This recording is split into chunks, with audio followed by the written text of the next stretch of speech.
Welcome to the Human 5.0 Project, the podcast where we cut straight to the breakthroughs that matter, the show where science meets self-optimization. I'm your host, Ultimate Biohacker 10X, and here we break down the real research, real data, and real dosing behind modern biohacking, from compounds and peptides to techniques, devices, lifestyle strategies, and performance protocols. Most people jump in and jump out before they get the gold, so we're keeping it tight and delivering the essential insights you need without the fluff. If you've taken the time to hit play, we'll make sure you walk away with valuable knowledge that can transform your approach to longevity, health optimization, and beyond. Imagine this. You wake up at 3 a.m., sheets soaked, heart racing from another hot flash. You stare at the ceiling, brain fog thick as a fog on a lake. Emails unread, kids asking questions you can't answer, and that stubborn belly fat just staring back like it owns you. You've tried everything. Salads, yoga, even HRT. But it feels like your body's running a program you didn't write. And somewhere in the back of your mind, you wonder, is there a quieter way? A signal? And maybe not a sledgehammer? Hey team, welcome back. This is Ultimate Biohacker 10X here with the Human 5.0 Project. We're diving into part 2 of our Peptides for Women series on HRT alternatives. If you're dealing with perimenopause, PCOS, hormone glitches, or just want no-hype biohacking, you're in the right place. Last time we established the frame. Peptides aren't hormones.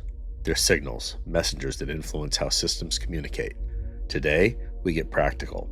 Dosing logic, safe stacks, and red flags. No fluff, no sales pitch. Just the facts you need if you're even thinking about this route. And here's the truth. Most women hear peptides and immediately think injectables and high risk. Wrong frame. Delivery can vary in clinical contexts, but the real issue isn't the route.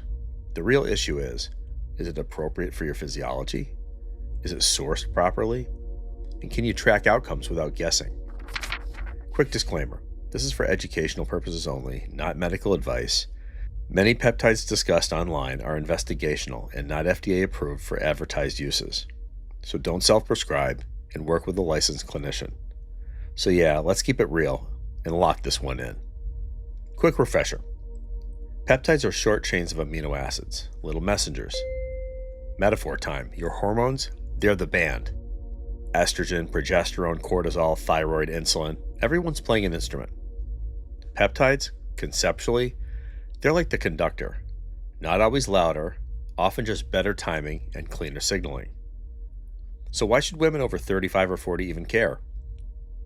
Because PCOS cravings can crush willpower. Perimenopause brain fog steals focus, sleep gets fragile, and body comp shifts happen, even if you haven't fallen off. Peptides, when appropriate, are marketed as a way to nudge, not flood. A dimmer switch, not a light switch. Now let's talk about what's trending and how to think about it without getting played. You'll hear names like Kisspeptin pathway compounds, discussed in the context of reproductive axis signaling and rhythm. BPC 157, discussed in gut and tissue repair conversations. AOD 9604, discussed in fat oxidation and body comp conversations. Sermorelin, a growth hormone releasing hormone analog that stimulates your pituitary to produce more natural growth hormone, or related GHRH analogs like CJC-1295. Women in perimenopause often see declining growth hormone, contributing to fatigue, slower recovery, mood dips, and metabolic slowdown. Benefits discussed: better sleep architecture, energy boost, lean muscle support, and mood stabilization. And it's often paired with Ipamorelin for synergy. Now, Ipamorelin is a selective growth hormone secretagogue.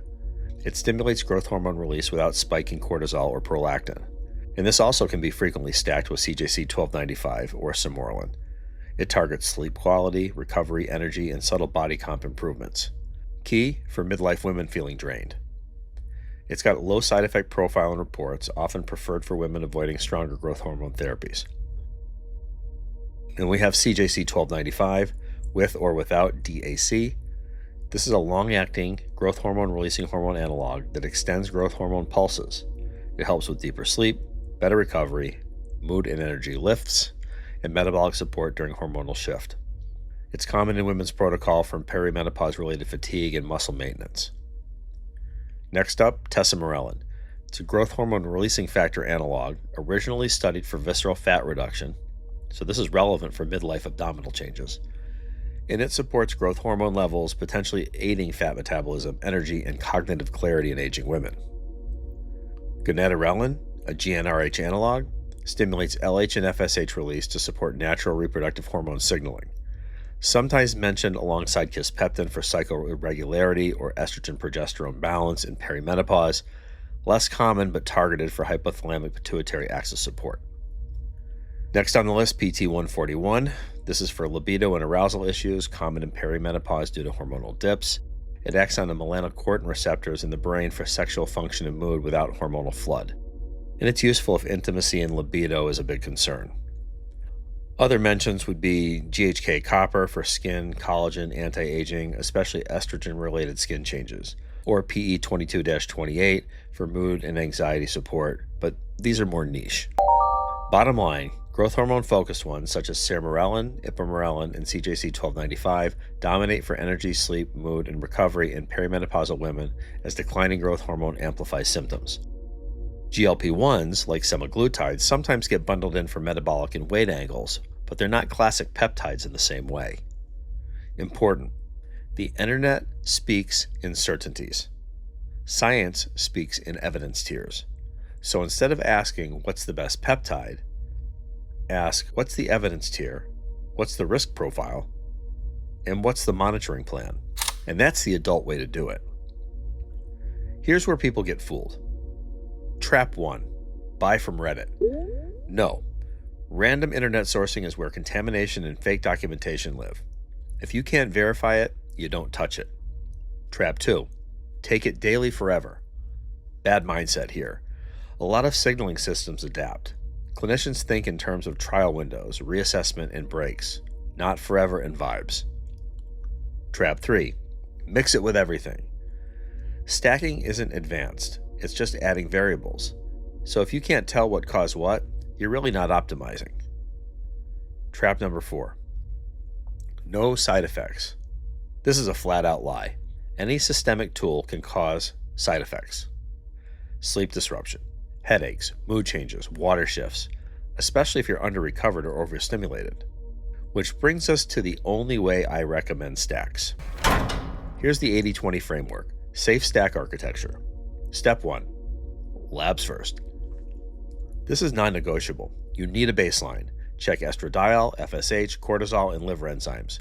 Don't fly blind. Step 2. The Kisspeptin mimic. If you want cycle regulation or hot flash relief, usually a nasal spray, dose around 100 micrograms, protocol 5 days on, 2 days off.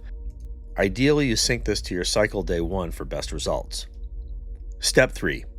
Add BPC 157. This is for gut repair and that mood lift we mentioned. You can do oral or sublingual or subcutaneous. Dose around 250 micrograms a day. Run this for 4 weeks straight. It helps with that gut feeling anxiety. Step 4. AOD if fat loss is the goal. This one is often subcutaneous, a tiny shot, dose around 300 micrograms, taken in the mornings. Protocol 3 weeks on, 1 week off.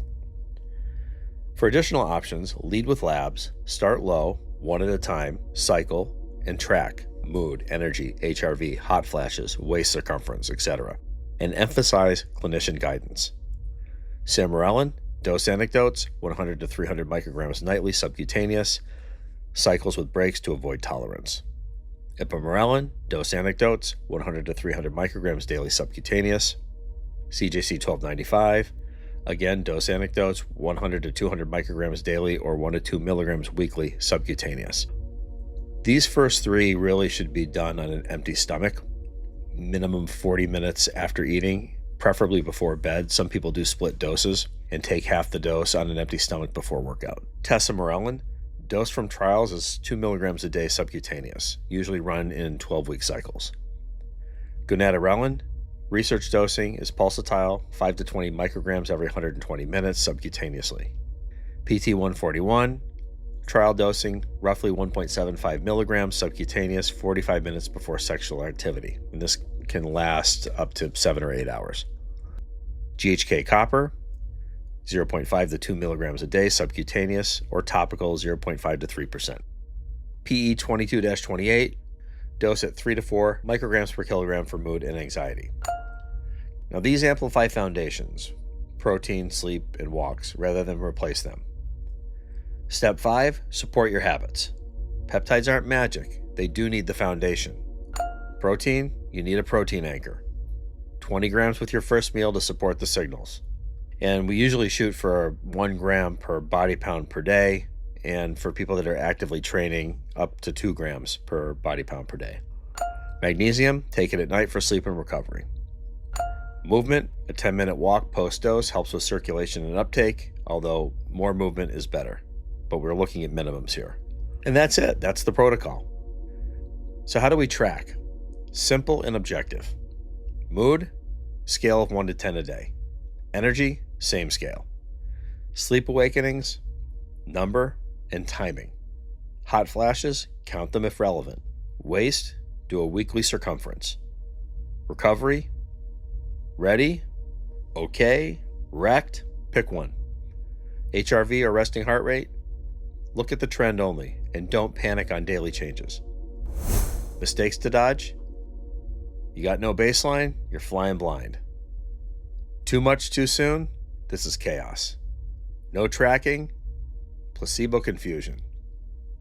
No breaks and no reassessment, you got tolerance and side effect creep. Buy mystery vials? Just don't. Here's the takeaway. Peptides, they're not pills. They're precision tools. Start low, track hard, and respect rhythm. And talk to a real clinician, not a comment section. Next up, we're going to go gut-brain quick reset because hormones hate bad poop. We're dropping that on February 26th. So if this episode helped you cut through the noise, share it with a friend who is just tired all the time, and drop a comment. Did you try Kisspeptin or one of the other peptides? What changed for you? Stay balanced, stay biohacked, and stay fierce. Thanks for tuning in. We'll catch you on the next upgrade. This is Ultimate Biohacker 10X, and I'm out. Thanks for listening to the Human 5.0 Project. If you found value in today's episode, share it with someone who's ready to elevate their biology. Make sure to follow the show for weekly deep dives into peptides, protocols, devices, lifestyle strategies, and the science of high-performance longevity. Until next time, stay curious, stay optimized, and stay 10X.